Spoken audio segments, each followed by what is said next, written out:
When my older sister, Marissa, arrived at my mountain lodge with our mother and a stack of papers, I knew immediately that something was wrong, because they had not spoken to me in nearly 3 years, and suddenly they were sitting in the lobby as though they owned the place I had spent a decade building. I was 32-year-old Nora Hale, the owner of a small but thriving wilderness lodge outside Asheville, North Carolina, and I had learned long ago that whenever my family appeared unannounced, they were never bringing good news. My mother placed a folder on the reception desk and calmly announced that Marissa needed $180,000 to settle a failed investment.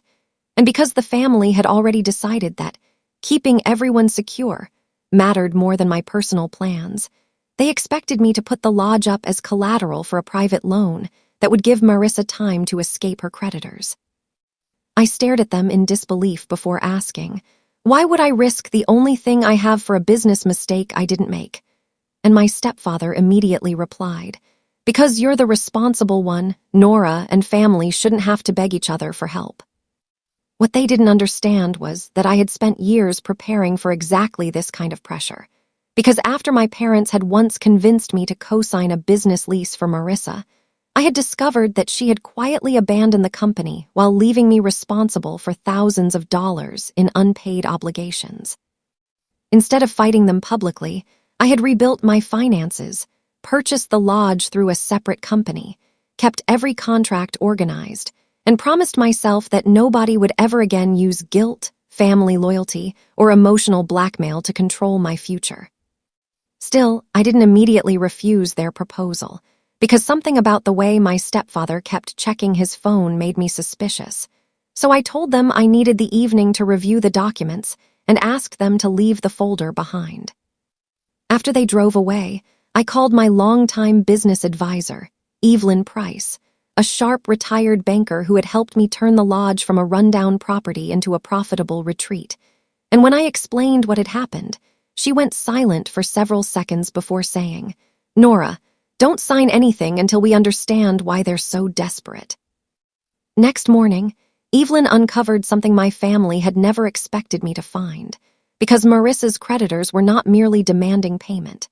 They had discovered that she had transferred several valuable assets into my mother's name shortly before her investment collapsed, suggesting that my family was trying to make my lodge the easiest target while protecting property they already controlled.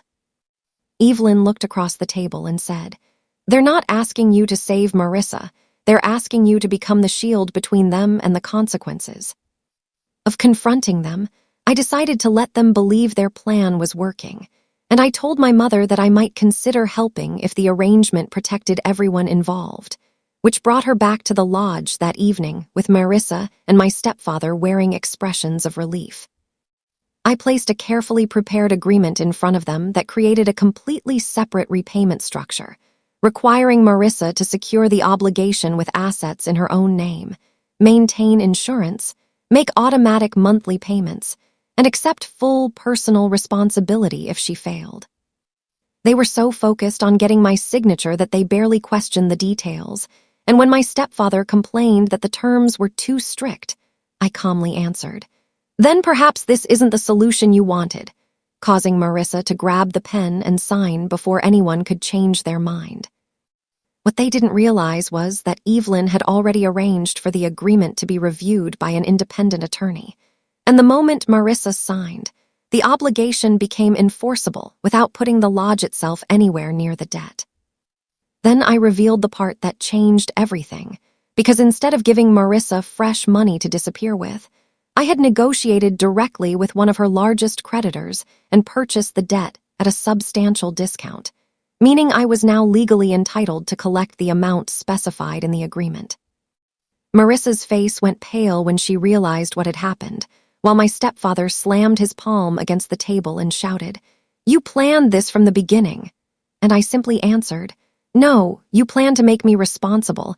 I just made sure the responsibility stayed where it belonged."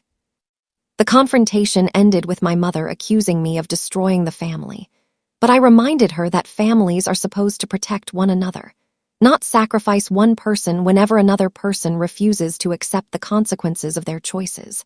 And when my stepfather threatened to ruin my reputation in town, Evelyn calmly produced documentation, showing that every transaction had been properly reviewed and recorded.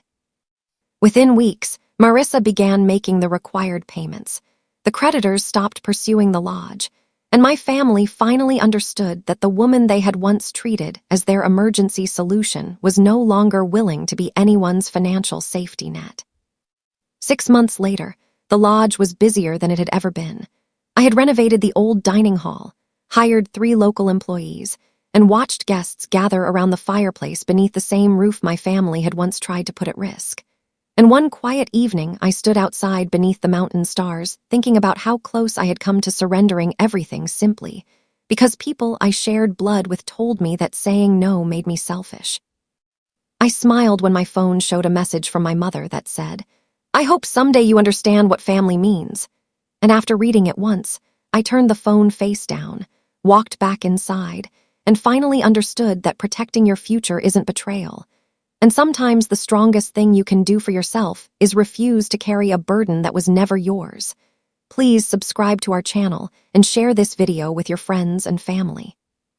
We create entertaining and inspiring stories for our viewers, and your support helps us continue making great content for you.